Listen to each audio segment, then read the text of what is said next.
any great leader needs to understand that they have a part to play, good and bad, in an organization. So if a culture is cracked, broken, you had some impact on it. Even if in your gut you don't think you did in some small way, even in a big way. But that's where that awareness comes in. It could be you don't let certain people talk. It could be that you're treating others more favorably than other people, not realizing you're doing it. But that's where that self-awareness comes in. And if you're not self-aware and not realizing the impacts your footprints have digitally or in person, I don't care where you are geographically, this is all leadership. Stop putting digital in front of things. So it's all about leadership regardless. So you can destroy and hurt cultures by not even being aware of them.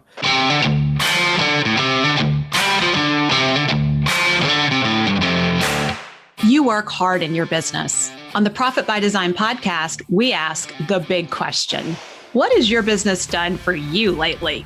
Hi, I'm Dr. Sabrina Starling. I'm the business psychologist, the author of the 4-Week Vacation and the How to Hire the Best series, as well as the founder of Tap the Potential, where we coach entrepreneurs like you to design sustainably profitable businesses that give you more time for what matters most and more money in your bank account than ever. Because after all, we believe work supports life, not the other way around.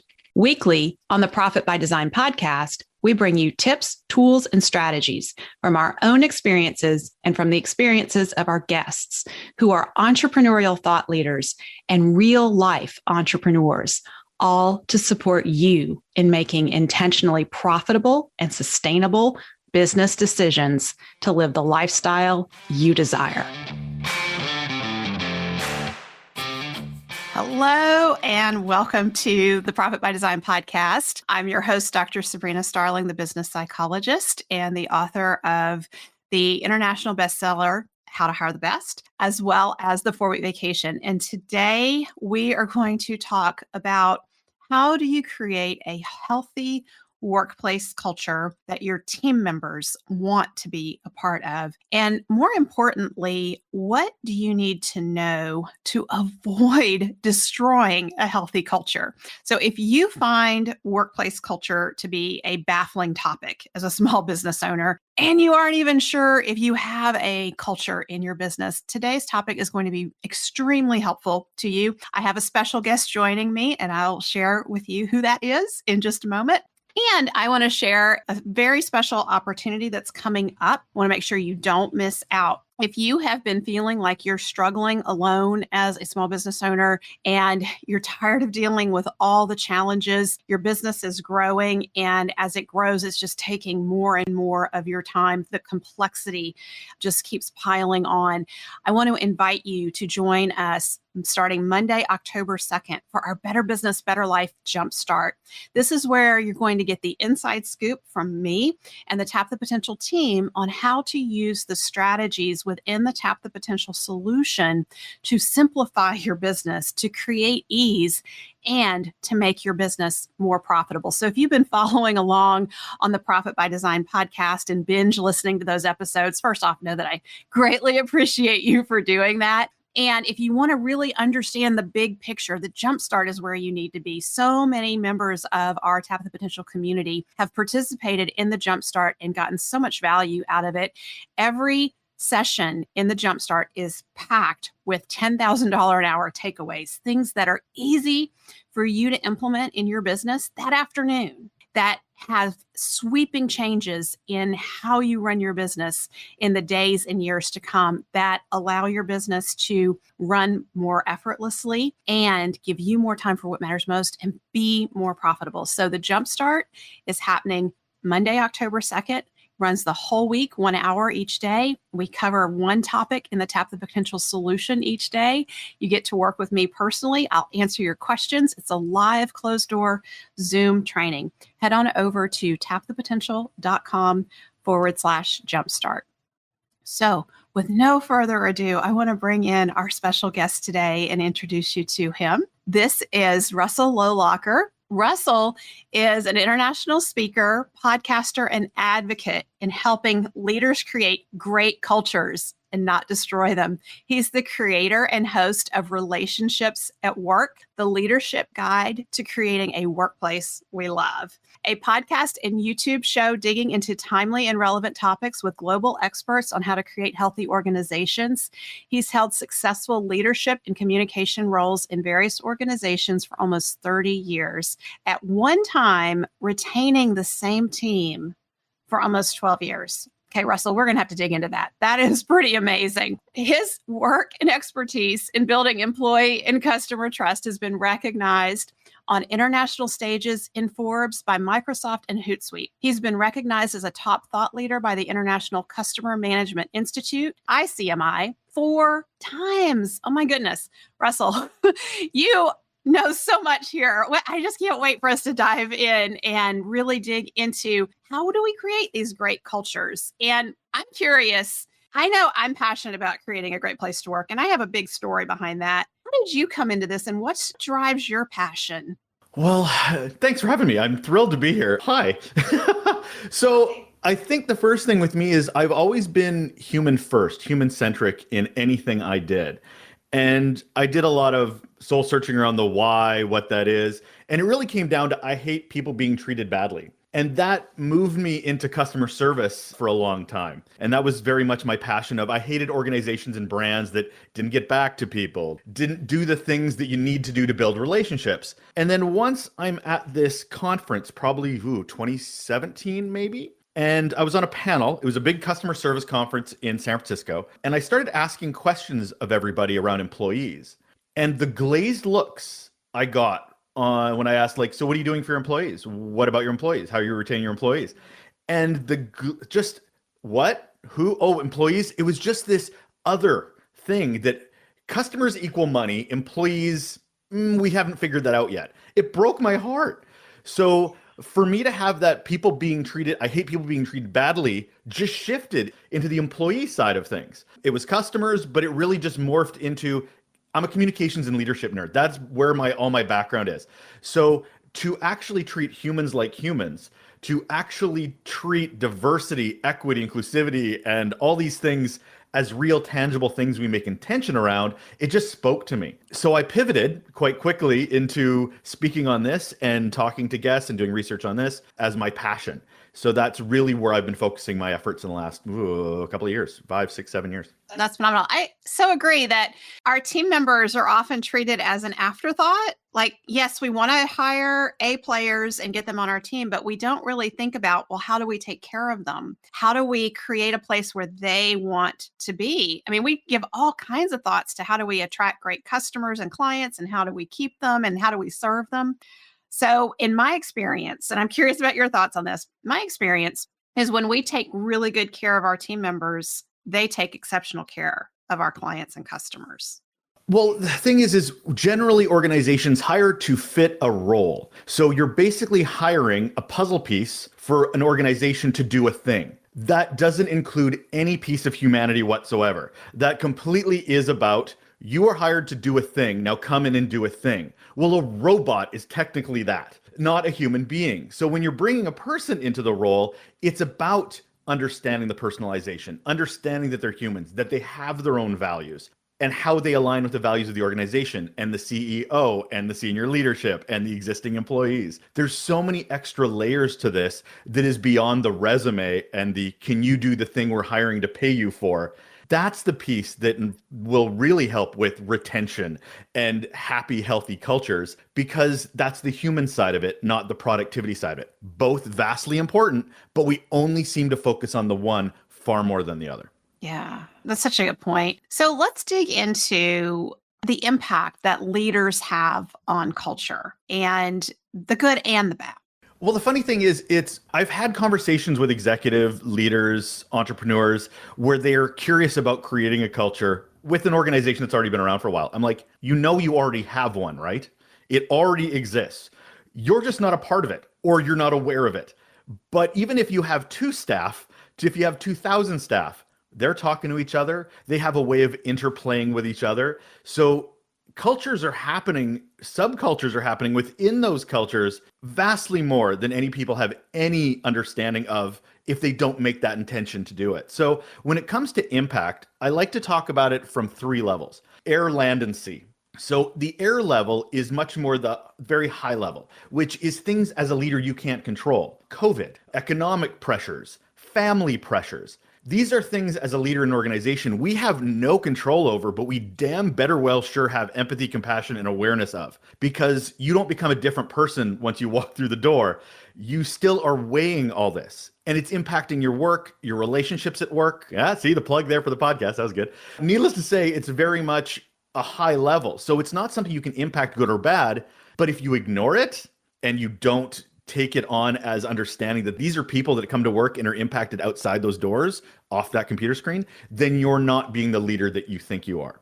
Land, very quickly, is much more about the culture that exists and building that understanding of the story you're telling yourself about your organization, what stories you tell and how they share the culture of the organization, good and bad. So that's understanding the culture of the land that you work on. And then last is the C, which, to be honest, I was trying to be witty. I didn't know if it was C-suite or C-me, but really the C part of it is understanding yourself. And that's where self-care comes in. That's where the most important superpower you can have in a leader is self-awareness. I think a lot of leaders need to start there before they can do anything else. I need to fix this. I need to fix that. You need to fix you first. You need to fix and understand who you are, how you show up as a leader, how you're represented before you can understand anybody else.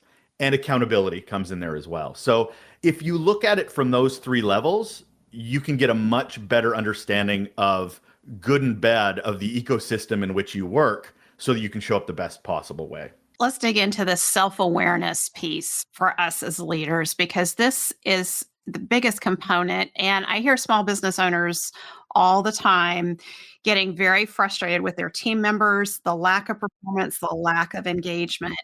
And I get really curious, how is that business owner showing up in the business? What does their leadership look like? So, what are some of the ways that we business owners inadvertently destroy our cultures? I think, as you say, exactly not knowing yourself, because we use a lot of buzzwords, a lot, like diversity, inclusivity, equity, and all these things, and they're vastly important. But if you don't understand, say for example, you're extreme extrovert. You get very passionate. You have a big voice. I know, I'm an extrovert. I get that. I speak loudly. I have a big voice. But if I'm working with people that are neurodivergent or introverts, then I'm not showing up in a way that is necessarily safe for them. But if I don't understand how I'm talking, my body language, who I give space to talk, how psychological safety is created in an organization, if I'm not intentionally understanding my role in these things, I think, to dial it back a bit, I think any great leader needs to understand that they have a part to play, good and bad, in an organization. So if a culture is cracked, broken, you had some impact on it. Even if in your gut you don't think you did in some small way, even in a big way. But that's where that awareness comes in. It could be you don't let certain people talk. It could be that you're treating others more favorably than other people, not realizing you're doing it. But that's where that self-awareness comes in. And if you're not self-aware and not realizing the impacts your footprints have digitally or in person, I don't care where you are geographically, this is all leadership. Stop putting digital in front of things. So it's all about leadership regardless. So you can destroy and hurt cultures by not even being aware of them. It's the butterfly effect sort of thing, is like the wings of a butterfly, not realizing the impact that you can have. And leaders, everybody's looking at you as the model of that behavior. So if you're narcissistic or not taking accountability, or your staff sees that, and either they will decide to stay or leave based on that, but it will impact the culture and how they show up day to day. Yeah, and I think there's so many ways that we as leaders can inadvertently destroy our cultures. Like, we have the best of intentions, but we don't realize what's happening. And so a perfect example of this is, it's so hard in small business to hire A players and attract them to your team, that when you have employees, you feel like you've got to hang on to them. And if they're a toxic employee in some way, if they're creating disruption on the team, and you think, well, we can just overlook that because you know what, they're getting some of the work done some of the time. we're not aware, like, what is that doing to the culture? What message is that sending out to the rest of the team about what will be tolerated and what won't be tolerated? And just getting back to, if there's a problem in the culture, in the business, and you haven't put much attention on the culture, it's just kind of happened, it's because of the people that you hired. They're creating the culture. And so the small business owner, I think the best place to be is to be a leader in small business, because you can learn about yourself. Like, we have business owners we work with who come into our programs, and they say right up front, I don't think I'm a good leader. I'm losing people. They don't stay. I want to know what I'm doing. So they're very curious about themselves. And I applaud that. I applaud that willingness to be vulnerable and to say, hey, I recognize I'm probably the problem and I want to understand more. And I think what's so interesting about that is, once they start understanding how their choices and their behavior are impacting the culture and the team members they have, the change can happen very quickly in the culture, in the business. Whereas a larger company, you can have sudden self-awareness as a leader and grow in your leadership skills, but you may not be able to impact that culture as quickly. It's kind of like turning the Titanic, but in a small business, you got a speedboat and you can whip it around really quickly and make things better. So, Russell, let's talk about building trust in the workplace, because this is one of your areas of expertise. What's important for us to know as leaders about building trust? The most important thing to understanding building trust in the workplace is understanding the same things you use to build trust at home are the same things you do to build trust at the workplace. You didn't go through a time warp because you, again, changed. And it's so funny how leaders go, I really need to understand how to build trust. I'm like, what do you do with your best friends? What do you do with your family members to build trust? It's consistency, it's honesty, it's accessibility, it's showing up. But for some reason, they're this other of, when you go in the workplace, it's not as intuitive. It's not as obvious. And yet we do this every day to build trust. And we do it with customers all the time. We talk about that in customers. When we work with them, we're like, well, we got to have the right tone, and we have to show up in the right way, and we have to be available when they want us. So do your employees. They also want to understand you. They also want to understand that one day you're this person and another day you're next. They can't trust that person. Or the flip side of trust is they trust you to be a bad leader. They trust you not to show up for them. They trust you not to be the person they want to work for. That's the flip side of trust, is that they will start trusting bad behaviors and the consistency of that if they don't see the qualities that they want to show up for as a leader every day. So I think, if anything on that, it's really understanding that if you can build relationships at home every day, friendships, you can take those exact same qualities. Look at any psychology website or anything about common traits of building trust. They don't change. And if we can embrace that as we show up every day as ourselves as leaders, I think we will have an astronomically better workplace in there. That's where psychological safety shows up. If we're listening to this and we're recognizing, okay, I've done some bad behaviors at work that are undermining trust, what should I do as the leader? What's the first step? I think, and I love you brought up the fact that you're hearing from people that are saying, I think I'm a bad leader. That is such a great place to start, because there are so many people that think they're good leaders, just assuming they are because they have the title, but because they're the owner. They assume they're a good leader because they earned that role. And the funny thing is getting hired in a role has nothing to do with whether you're a good leader or not. You are, again, going back to the point of, you fixed a problem. You know how to create a widget. That's how these roles are defined. Leadership is not. And that's why I love you have this show and I have mine, is that we're here to help leaders become better leaders, because there is very little leadership development. There is very leadership training. It's the Michael Scott thing from The Office. He was an amazing salesperson, phenomenal. So they hired him to the highest level of his incompetence. That's an old line that my mom used to tell me, you get promoted to the level of your incompetence. So he was a horrible boss, but it got him to that position. And we have too many leaders like that. So yeah, I think it's really, really important that we pay attention to things like that. Yeah, I just want to talk about the business owners that we have at Tap the Potential and who listen to the Profit by Design podcast, because they're such a special group. They really want to create these great places to work, and they want to retain team members. And so That's where I want to dig in. You've had an experience leading a team and you retained the same team for 12 years. What are some of the lessons that you learned through that? And I think it goes back to your last question, which is where do you start? And I think the start is getting to know your staff as humans, the personalization of the experience. You can't treat one person the same as another person, the same as another person, because they're not the same person. There is not a uniform across the board. So in my experience, retaining the same team for 12 years, the real important qualities that allowed me to do that was I connected the value of the work that they do to their everyday. We had a purpose statement. We had a mission and vision for the whole entire organization, but for our team, we had our purpose statement. It was linked to the vision and mission, but it also gave us a purpose. And then every day we understood and reinforced that the work we did had value, and understanding the value and communication is so key in all of this. So it wasn't only that value was understood, I had to reinforce that value through communication. You did this, it resulted in this, you made life better for this. And then showing them the connected dots, and then showing the people they work with and their clients and their customers the connected dots. It was not only having those wins, but also telling everybody and telling them again and telling them again to reinforce that value. Also understanding what their passions were. So I was seeing what they could bring to the table that were passions they had outside of work. I'm like, oh, you like history? Great. Why don't you help us tell the story and the history of our organization? We've been around forever. We have a history of being helpful, but traditionally organizations are all about blinders, about today or tomorrow or how great we are or the next thing we're going to do.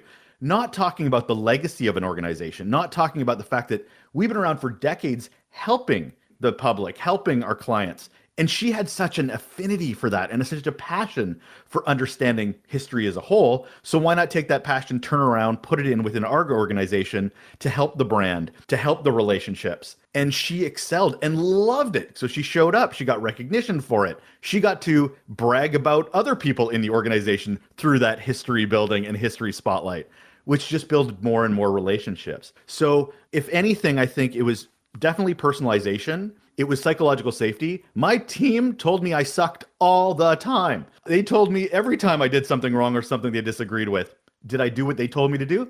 No, not all the time, but they had a point and they felt safe to say it. And that helped a lot too. So personalization, understanding their passions, and keeping it a really safe space for them to voice their concerns, their passions, wanting to go into different directions. Yeah, so it was really helpful. So in that, I hear you took a lot of time to get to know your team members. So what does that look like in the day-to-day of, like, you have your things you have to accomplish, your team members have their things they have to accomplish in the day-to-day pressures?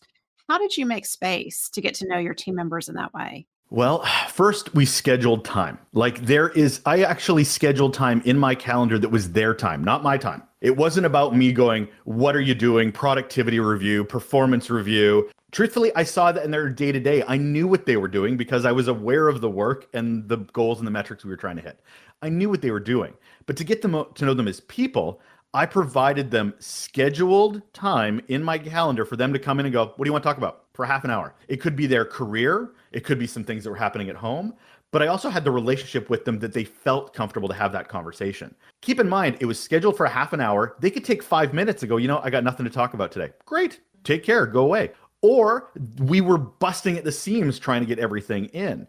It wasn't that I wasn't touching base with them all the time. It wasn't that we weren't having meetings, but this scheduled time. And I tried to cancel it. Like, we'd been doing it for a long time. And I'm like, do you guys really want to do this? The blowback from staff was like, they looked forward to it. They wanted that time with me to provide that voice. Because not only did I listen, I followed up after the fact. Not the next meeting with them, but also, hey, that thing we talked about yesterday, what can I do? Where can I help you and assist you and support you in doing that? It could be personally or professionally. But I wanted to know that they had a friend that they worked for that was there to support them in their employee journey. And I don't think we look at the journey enough. We look too much of the next quarter, the next milestone. And that's not how humans live and work and build relationships. So it's much better about looking at the bigger picture and not just we need to get that widget or hit that number by next week, because you're losing an opportunity. Oh, there's so many good points in what you said. So this is a dedicated one-to-one. It is scheduled. You're not allowed to cancel it because there's blowback. Because those team members come to value that time, like you're listening to them. And I think if we really stop and think about it, how infrequently someone has the opportunity to sit down with another human being for 30 minutes or more, and that other person just listens to them like it's their dedicated space. That is so uncommon, that when you do it as the leader and you say, hey, I care about you, I want to get to know you, I want to know what's important to you.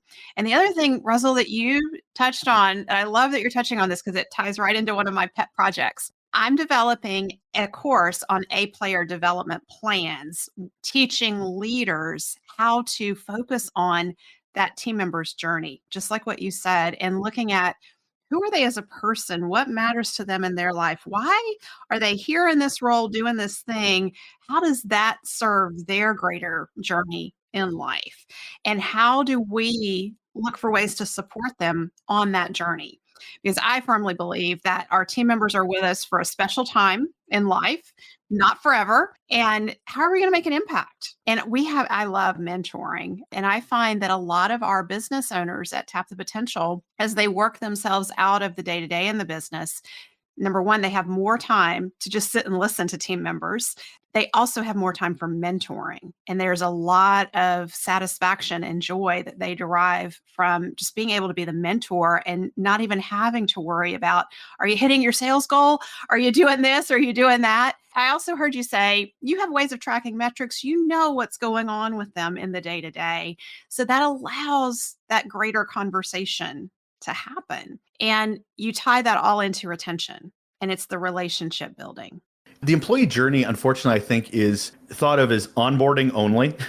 And then maybe we'll do an exit interview if we remember to do them before they leave, and then nothing else. And if we look at the employee journey right from the hiring right on to when they leave, and possibly could come back if you treat them properly, if they're good employees, it's onboarding tends to be more about a promise that you don't fulfill. Because you're like, this is going to be great. We're going to do all this training, and then we'll talk to you again when you decide to quit. It's not understanding that it is a journey. So there's onboarding, there's thrive. I call them thrive interviews. People call them stay interviews, but I don't want people just to stay. I want them to thrive. So why don't we not call them thrive interviews?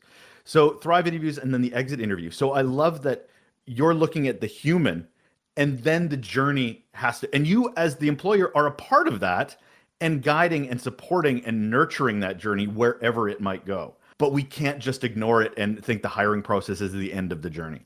Okay. All right. So onboarding is not just the first day or the first week. This is a journey, and there's different touch points. And I love that you identified 3 interviews. I mean, we think about the interview when someone joins the company. You identified a stay interview and an exit interview. So I think stay or exit interviews, I think we're all kind of familiar with that and what that's about. But I bet you have a special spin on that. And I also bet you have a special spin on the stay interview. So tell us a little bit about what makes these magic. I think the important thing is to look at them holistically. They are not separate things. So if you start with your onboarding, have an interview with your staff, your employees, and ask, what do they want to get out of the experience? What is their hopes and dreams? As the employer, what are you promising them? What are you going to provide as an employer? Then do stay interviews, and not one. You can do them as pulse interviews, but also do them every quarter. Do them consistently going, are we meeting the promises that we gave you in the onboarding process? Are we meeting the promises? Are you meeting the promises? Are you getting the experience that we discussed at the very beginning? And then at the exit interview, did we fulfill our contract with you as an employer? Would you recommend, you can throw the ENPS score in there if you want to, the whole, would you recommend this place as a place for others to work at? But you can't treat them as siloed interviews, because they are a holistic experience people are on, and they need to be check-ins. You can cater them a little bit based on where they are in the organization. So you have to reinforce them as you go along. So yeah, it's one of the biggest things I promote through the conversations I have. So I want to share that you have these interviews that you want to share with our listeners. You have templates. Do you want to talk a little bit about that? Absolutely. Yeah. Off the website, relationshipsatwork.ca, at the top, you can get these as free templates. Get the onboarding, and I've put them as their holistic questions that feed off each other, and you can use them as templates. Please tweak them. They're your staff to personalize it. We've already talked about templates not being the right approach, but they are a great starting point. So I think it starts a conversation really looking at those surveys and really understanding what'll work for your organization. But the thing I'm really trying to hammer home is it can't be one and dones. It can't be onboarding interviews. We'll never talk to you again. So those templates actually reinforce previous questions you've asked and had answered, and then building on it and building on it and building on it till you get to that exit point where, as somebody's walking out the door, do they have a great impression of your organization? What are they going to say when they leave? Are they going to tell everybody they know that you're a great organization to work for? Or are they saying, you know what? They promised me professional development. They promised, advancement. They promised quality of life. Didn't give me any of that. So you can have a better understanding as they're walking out the door, but you need to do the work till you get there. And that's where those surveys come in. That's phenomenal. I love their templates. They can be adapted. You can use your own language, but it gives you a starting point. And I love the continuity that exists and how they bring you as the leader full circle with that team member to looking at, did we, we talked about this at the beginning. Are we maintaining this throughout? And are you leaving and having had a good experience here? I love in the exit conversations to just start reflecting on, what have you learned since you started here? What are you taking with you? What skills?